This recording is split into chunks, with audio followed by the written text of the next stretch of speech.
बोलिए संतोषी माता की जय हो। एक बुढ़िया माई थी, उसके 7 बेटे थे। 6 बेटे तो काम काज करते थे, कमाने वाले थे, लेकिन एक बेटा निकम्मा था, कुछ भी काम नहीं करता था। बुढ़िया माई 6 बेटों की रसोई बनाती और भोजन कराती। पीछे से जो भी कुछ बचता वह 7वें बेटे को दे देती, पर वह बहुत भोला भाला था, मन में कुछ भी विचार नहीं करता। एक दिन अपनी बहू से बोला, देखो मेरी माँ का मुझ पर कितना प्रेम है। वह बोली, क्यों नहीं, सबका जूठा बचा जो तुमको खिलाती है। वह कहने लगा, ऐसा नहीं हो सकता, मैं जब तक आंखों से ना देख लूंगा मान नहीं सकता। मेरी माँ ऐसा नहीं कर सकती ही। बहू हंसकर कहने लगी, देख लोगे तब तो मानोगे। कुछ दिन बाद घर में बड़ा त्योहार आया। घर में 7 प्रकार के भोजन और चूरमा के लड्डू बने। वह जांचने को सिर दर्द का बहाना बनाकर पतला कपड़ा ओढ़कर रसोई घर में ही सो गया और पतले कपड़े में से सब देखता रहा। 6 भाई भोजन करने आए। उसने देखा माँ ने उनके लिए सुंदर सुंदर आसन बिछाए, 7 प्रकार की रसोई बनाई। बुढ़िया माई ने बड़े प्यार से अपने 6 बेटों को भोजन कराया और वह देखता रहा। 6 भाई भोजन करके उठे तो माँ ने उनकी जूठी थालियों में से लड्डुओं के टुकड़े उठाए और मिलाकर एक लड्डू बना दिया। जूठन साफ करके बुढ़िया माई ने उसे भी पुकारा, उठ जा बेटा, 6 भाई भोजन करके गए हैं, अब तू ही बाकी है, उठ ना, तू कब खाएगा। वह कहने लगा, माँ मुझे भोजन नहीं करना, मैं परदेश जा रहा हूँ। माँ ने उसे नहीं रोका, कहने लगी, कल जाता तो आज ही जा। वह कहने लगा, हाँ हाँ आज ही जा रहा हूँ। इतना कहकर घर से निकल गया। चलते समय उसे अपनी पत्नी की याद आई। वह गौशाला में कंडे थाप रही थी। वहां पर आकर बोला, मेरे पास कुछ भी नहीं है, बस ये अंगूठी है, इसे तू ले ले और अपनी कुछ निशानी मुझे दे दे, मैं परदेश जा रहा हूँ। तो वह बोली, मेरे पास क्या है, ये गोबर का भरा हाथ है। और इतना कहकर उसकी पीठ में गोबर के हाथ की थाप मार दी। वह परदेश की ओर चला गया। चलते चलते दूर देश में पहुंचा। वहां पर एक साहूकार की दुकान थी। वहां जाकर कहने लगा, भाई मुझे काम की जरूरत है, मुझे नौकरी पर रख लो। साहूकार को भी नौकर की जरूरत थी। साहूकार उससे बोला, ठीक है, तू मेरे यहाँ नौकरी पर रह जा। लड़के ने पूछा, तनख्वाह में क्या दोगे। साहूकार ने कहा, काम देख कर दाम मिलेंगे। उसे साहूकार की नौकरी मिल गई। बुढ़िया माई का बेटा सुबह 6 बजे से रात 12 बजे तक नौकरी बजाने लगा। कुछ दिनों में दुकान का लेन देन का हिसाब किताब, ग्राहकों को माल बेचना, सारा काम करने लगा। साहूकार के 7-8 और भी नौकर थे, वे सब चक्कर खाने लगे। यह नया नौकर तो बहुत होशियार है। सेठ ने भी उसका काम देखा और 3 ही महीनों के अंदर उसे आधे मुनाफेदारी का हिस्सेदार बना दिया। 12 सालों में वह नामी सेठ बन गया। मालिक सारा कारोबार उसके भरोसे छोड़कर बाहर चला गया। इधर बहू पर क्या बीती वह भी सुनो। सास ससुर उसे दुख देने लगे, सारी गृहस्थी का काम काज कराते और लकड़ी लेने जंगल में भेजते। इसी बीच घर की रोटियों के आटे से जो भूसी निकलती है उसकी रोटी बनाकर रख देते। कूटे नारियल की नारियली में पानी रख देते। इस तरह उस बेचारी के दिन बीत रहे थे। एक दिन की बात है, लकड़ी लेने जा रही थी तो रास्ते में बहुत सारी स्त्रियां संतोषी माता का व्रत कर रही थी। वह भी वहां पर खड़ी होकर पूछने लगी, बहनों तुम किस देवता का व्रत करती हो और इसके करने से क्या फल मिलता है। इस व्रत को करने की क्या विधि है। यदि तुम अपने इस व्रत का विधान मुझे समझाकर कहोगी तो मैं तुम्हारा बड़ा एहसान मानूंगी। तब उनमें से एक स्त्री बोली, सुनो, ये संतोषी माता का व्रत है, इसको करने से निर्धनता दरिद्रता का नाश होता है और घर में लक्ष्मी आती है, मन की सारी चिंताएं दूर हो जाती है, घर में सुख और शांति आती है और मन को प्रसन्नता और शांति भी मिलती है। निपुत्र को पुत्र मिलता है और अगर पति बाहर गया हो तो वह भी शीघ्र ही वापस आ जाता है। कुंवारी कन्याओं को मनचाहा वर मिलता है। राजद्वार में बहुत दिनों से मुकदमा चलता हो तो वह भी खत्म हो जाता है। कलह कलेश खत्म हो जाते हैं। घर में सुख शांति आती है। घर में धन जमा हो जाता है। पैसा जायदाद का लाभ होता है और जो भी मन में काम ना हो वह सब इस व्रत को करने से माँ संतोषी की कृपा से पूरी हो जाती है। बहू ने कहा, इस व्रत की विधि मुझे भी बता दो, मैं भी व्रत करूंगी। तब वह स्त्री कहने लगी, 1.25 आने का गुड़ चना लेना, इच्छा हो तो 5.25 आने का लेना या 1.25 रुपये का ले लेना। अपनी सहूलियत के अनुसार बिना परेशानी और श्रद्धा प्रेम से जितना बन सके 1.25 का ले लेना। 5.25 पैसे 5.25 आने या इससे भी ज़्यादा शक्ति और भक्ति के अनुसार ले लेना। हर शुक्रवार को निराहार रहकर कथा कहना और सुनना। याद रखना, इसके बीच में कर्म टूटना नहीं चाहिए। लगातार नियम का पालन करते रहना। सुनने वाला कोई ना मिले तो घी का दीपक जला लेना। उसके आगे बैठकर जल का लोटा रखकर कथा कहना। कथा का नियम ना टूटे जब तक कार्य सिद्ध ना हो नियम पालन करना और कार्य सिद्ध हो जाने पर व्रत का उद्यापन करना। 3 मास में तो माता फल पूरा करती है और यदि किसी के ग्रह खोटे भी हो तो माता 1 वर्ष में अवश्य ही कार्य की सिद्धि करती है और कार्य सिद्ध हो जाने पर उद्यापन करना चाहिए। बीच में उद्यापन नहीं करना चाहिए। उद्यापन में 2.5 से आटे का खाजा बनाए और इसी के अनुसार खीर और चने का साग बनाए। 8 लड़कों को भोजन कराना, जहाँ तक मिले देवर, जेठ, जेठुता, भाई, बंधु और कुटुंब के लड़के, पड़ोसियों के लड़के बुला लेना। उन्हें भोजन कराकर यथाशक्ति दक्षिणा देकर माता का नियम पूरा करना। याद रखना, उस दिन घर में कठाई नहीं बनना और इस तरह से विधि विधान से और जो भी कोई संतोषी माता का व्रत करता है उसकी सभी मनोकामनाएं पूरी हो जाती है। संतोषी माता ने माता के व्रत की विधि जानकर बुढ़िया माई की बहू वहां से चल दी। रास्ते में लकड़ी के बोझ को बेच दिया और उन पैसों से गुड़ चना लेकर माता के व्रत की तैयारी करने लगी। आगे चली तो सामने संतोषी माता का मंदिर था। संतोषी माता के मंदिर में जाकर माता के चरणों में लौटने लगी। माँ से प्रार्थना करने लगी, हे माँ, मैं तो निपट मूर्ख हूँ, व्रत के नियम कुछ नहीं जानती, मैं बहुत दुखी हूँ। हे माता, हे जगत जननी, मेरा दुख दूर करो, मैं आपकी शरण में आई हूँ। माता को दया आई।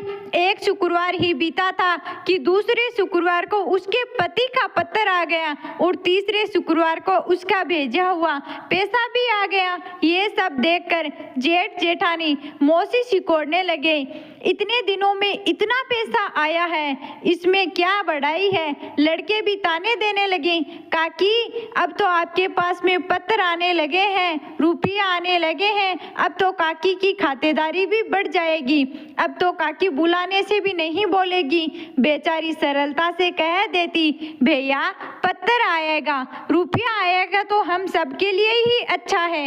ऐसा कहकर आंखों में आंसू भरकर संतोषी माता के मंदिर में आकर माँ संतोषी के चरणों में गिरकर रोने लगी। माँ, मैंने तुमसे कब पैसा मांगा? पैसे से क्या काम है? मुझे तो अपने सुहाग से काम है। मैं तो अपने स्वामी के दर्शन और सेवा मांगती हूँ। तब माता ने प्रसन्न होकर कहा, जा बेटी, तेरा पति भी आएगा। यह सुनकर खुशी से बावली होकर घर जाकर काम करने लगी। अब संतोषी माँ मन में विचार करने लगी, इस भोली भाली बेटी से मैंने कह तो दिया कि तेरा पति आएगा, पर आएगा कहाँ से? वह तो इसे सौपन में भी याद नहीं करता। इसे याद दिलाने को तो मुझे जाना पड़ेगा। ये सोचकर संतोषी माता बुढ़िया के बेटे के सौपन में गई। वहां पर जाकर कहने लगी, साहूकार के बेटे, सूता है या जागता? तब वह कहने लगा, हे माता, सोता भी नहीं हूँ और जागता भी नहीं हूँ, बीच में हूँ, कहो मेरे लिए क्या आज्ञा है?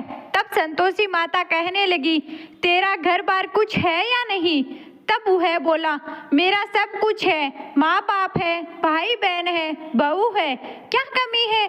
तब माँ बोली, बेटा तेरी घरवाली घोर कष्ट उठा रही है, तेरे माँ बाप उसे बहुत दुख देते हैं, वह तेरे लिए तरस रही है, तू जा और उसकी सुध ले। वह बोला, हाँ माता, ये तो मुझे पता है, पर मैं जाऊं कैसे? परदेश की बात है, लेन देन का कोई हिसाब नहीं है, जाने का कोई रास्ता नजर नहीं आता, कैसे चला जाऊं माँ? तब संतोषी माता बोली, मेरी बात मान, सवेरे नहा धोकर संतोषी की माता का नाम लेना और घी का दीपक जलाना। संतोषी माता को प्रणाम करके दुकान पर जाकर बैठना। देखते ही देखते तेरा लेन देन चुक जाएगा, जमा का माल बिक जाएगा और शाम होते होते धन का ढेर लग जाएगा। इतना कहकर संतोषी माता अंतर ध्यान हो गई। थोड़ी देर में सुबह हो गई। बुढ़िया का बेटा सुबह सवेरे उठकर अपने मित्रों और भाई बंधुओं के पास गया और अपने सपने की सारी बात बताने लगा। वे सब उसकी बात सुनकर उनसे खिलखिलाने उड़ाने लगे। भला कहीं सपने भी सच्चे होते हैं। तब एक बुजुर्ग व्यक्ति ने कहा, देख भाई, मेरी बात मान, इस तरह का झूठ कहने से बदले देवता ने जैसा कहा है वैसा ही करने में तेरा क्या जाता है? बुजुर्ग व्यक्ति की बात मानकर वह नहा धोकर संतोषी माता के मंदिर में गया। संतोषी माता को प्रणाम किया, घी का दीपक जलाया और दुकान पर जा बैठा। थोड़ी देर में वह क्या देखता है, लेने वाले रुपया लाए, लेने वाले हिसाब लाए। कोठे में भरे सामानों के खरीदार नगद में सौदा करने आए। शाम होते होते वहां तो धन का ढेर लग गया। मन में माता का नाम लेकर प्रसन्न होकर घर ले जाने के वास्ते कपड़ा, गहना, सामान खरीदने लगा। यहाँ के काम से निपटकर घर की ओर रवाना हुआ। उधर बहू बेचारी जंगल में लकड़ी लेने गई। लौटते वक्त माताजी के मंदिर में विश्राम करने लगी। वह तो उसका रोज का रुकने का स्थान था। दूर पर धूल उड़ती देखकर माता से पूछने लगी, हे माता, ये धूल कैसे उड़ रही है? तब संतोषी माता ने कहा, जा बेटी, तेरा पति आ रहा है। अब तू ऐसे कर, लकड़ियों के 3 बोझ बना ले। एक नदी के किनारे रख दे, दूसरा मेरे मंदिर पर रख दे और तीसरा अपने सिर पर रख ले। तेरे पति को लकड़ी का गट्ठा देकर मोह पैदा होगा। वह यहाँ रुकेगा, नाश्ता पानी बनाकर खा पीकर माँ से मिलने जाएगा। तब तू लकड़ी का बोझ उठाकर जाना और बीच चौक में गट्ठा डालकर 3 आवाज जोर जोर से लगाना। लो सासू जी, लकड़ियों का गट्ठा लो, भूसे की रोटी दो, नारियल की खोपड़ी में पानी दो। आज कौन मेहमान आया है? माँ की यह बात सुनकर बहुत अच्छा माताजी कहकर बहू प्रसन्न होकर लकड़ियों की 3 गट्ठे ले आई। एक नदी के किनारे रखा, एक माताजी के मंदिर पर रखा। इतने में ही वहाँ पर एक मुसाफिर आ गया। सूखी लकड़ियाँ देखकर उसकी इच्छा हुई कि यहीं पर रुक जाऊं, भोजन बनाकर खा पीकर अपने गांव की ओर जाऊंगा। इस तरह वह वहीं रुका, भोजन बनाकर विश्राम करके अपने गांव की ओर चला गया। उसी समय उसकी बहू सिर पर लकड़ी का गट्ठा लिए आई। आंगन में डालकर जोर जोर से 3 आवाज लगाई, लो सासू जी, लकड़ी का गट्ठा लो, भूसी की रोटी दो, नारियल की खोपड़ी में पानी दो। आज कौन मेहमान आया है? ये सुनकर सास अपने दिए हुए कष्टों को भुलाने के लिए कहने लगी, तू ऐसा क्यों कहती है? तेरा मालिक ही तो आया है। आ बैठ, मीठा मीठा भात खा, कपड़े गहने पहन। इतने में आवाज सुनकर उसका पति बाहर आता है। अंगूठी देखकर व्याकुल हो जाता है। माँ से पूछता है, माँ, यह कौन है? तब माँ कहती है, बेटा, तेरी पत्नी है। आज 12 वर्ष हो गए जब से तू गया है। सारे गांव में जानवर की तरह भटकती फिरती है, काम काज घर का कुछ करती नहीं है, 4 समय आकर खा जाती है। अब तुझे देखकर भूसी की रोटी और नारियल के खोपड़े में पानी मांग रही है। वह लज्जित हो गया और कहने लगा, ठीक है माँ, मैंने इसे भी देख लिया और तुम्हें भी। अब मुझे दूसरे घर की चाबी दो, मैं उसमें जाकर रहूंगा। ठीक है बेटा, तेरी जैसी मर्जी हो कर। यह कहकर माँ ने चाबी का गुच्छा उसे दे दिया। उसे लेकर दूसरे कमरे में गया। वहां जाकर सारा सामान जमाया। एक ही दिन में वहां पर राजा के महल के जैसे ठाट बाट बन गई। अब क्या था, बहू सुख से रहने लगी। इतने में ही अगला शुक्रवार आ गया। वह अपने पति से कहने लगी, मुझे तो संतोषी माता के व्रत का उद्यापन करना है। तब उसका पति बोला, बहुत अच्छा, ठीक है, कर लो, अपनी खुशी से भी करो, यह भी करो। वह उद्यापन की तैयारी करने लगी। जेठ के लड़कों को भोजन को कहने गई। जेठानी ने मान लिया, पर पीछे से अपने बच्चों को सिखा दिया, देखो इसका उद्यापन पूरा नहीं होना चाहिए। भोजन करते समय सब लोग खटाई मांगना। उद्यापन वाले दिन जेठ के लड़के खाना खाने आए। खीर पूरी पेट भर के खाई, पर अपनी माँ की बात याद आते ही बोले, हमें तो कुछ खटाई खाने को दो, खीर खाना हमें नहीं भाता है, देखकर अरुचि होती है। तब बहू बोली, खटाई किसी को नहीं मिलेगी, क्योंकि यह संतोषी माता का प्रसाद है। तब लड़के उठकर खड़े हो गए, बोले, खटाई नहीं दोगी तो पैसे लाओ। बोली बहू कुछ जानती नहीं थी, उन्हें दक्षिणा के पैसे दे दिए। लड़के उसी समय उठकर इमली लेकर खाने लगे। ये देखकर बहू पर माताजी ने कोप किया। राजा के दूत उसके पति को पकड़कर ले गए। जेठ जेठानी मनमाने खोटे वचन कहने लगे, लूट लूट कर धन इकट्ठा करके लाया था, राजा के दूत अब पकड़ कर ले गए हैं, अब सब मालूम पड़ जाएगा जब जेल की रोटी खाएगा। बहू से यह वचन सहन नहीं हुए। रोती रोती संतोषी माता के मंदिर में गई। वहां पर जाकर चरणों में गिर गई, रो रो कर प्रार्थना करने लगी, हे माता, यह तुमने क्या कर दिया, हंसाकर अब क्यों रुलाने लगी हो। माता बोली, बेटी तूने उद्यापन करके मेरा व्रत भंग किया है, इतनी जल्दी सारी बातें भुला दी। तब वह कहने लगी, माता ना मैं कुछ भूली हूँ, ना ही मैंने कुछ अपराध किया है, मुझे तो लड़कों ने भूल में डाल दिया, मैंने भूल से उन्हें पैसे दे दिए, मुझे क्षमा कर दो। तब माँ बोली, भला कहीं ऐसी भी भूल होती है। तो वह कहने लगी, माँ मुझे माफ कर दो, मैं फिर से तुम्हारा उद्यापन करूंगी। संतोषी माता ने कहा कि अब भूल मत करना। तब वह बोली, अब भूल नहीं होगी, अब बताओ मेरे पति कैसे वापस आएंगे। संतोषी माता ने कहा, जा बेटी, तेरा पति तुझे रास्ते में ही आता मिलेगा। वह निकली, रास्ते में उसका पति आता हुआ मिला और पूछने लगी, कहाँ गए थे। तब वह कहने लगा, इतना धन जो कमाया है उसका टैक्स राजा ने मांगा था, बस उसी को भरने गया था। वह प्रसन्न होकर बोली, अच्छा वाह, अब घर की ओर चलो। दोनों खुशी खुशी अपने घर की ओर चले गए। एक हफ्ते के बाद फिर से शुक्रवार आया। वह बोली, मुझे फिर से संतोषी माता का उद्यापन करना है। उसके पति ने कहा, कर लो। वह फिर से जेठ के लड़कों को भोजन को कहने गई। जेठानी ने पहले तो एक दो बात सुनाई और बाद में कह दिया, अपने लड़कों को भेज दूंगी। पीछे से लड़कों को सिखा दिया, तुम लोग खटाई पहले ही मांगना, इसका उद्यापन पूरा नहीं होना चाहिए। लड़के जब भोजन करने आए तो बोले, हमें खीर खाना नहीं भाता है, कुछ खटाई खाने को दो।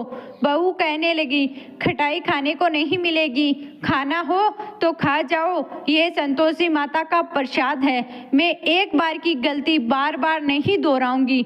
लेकिन लड़के नहीं माने।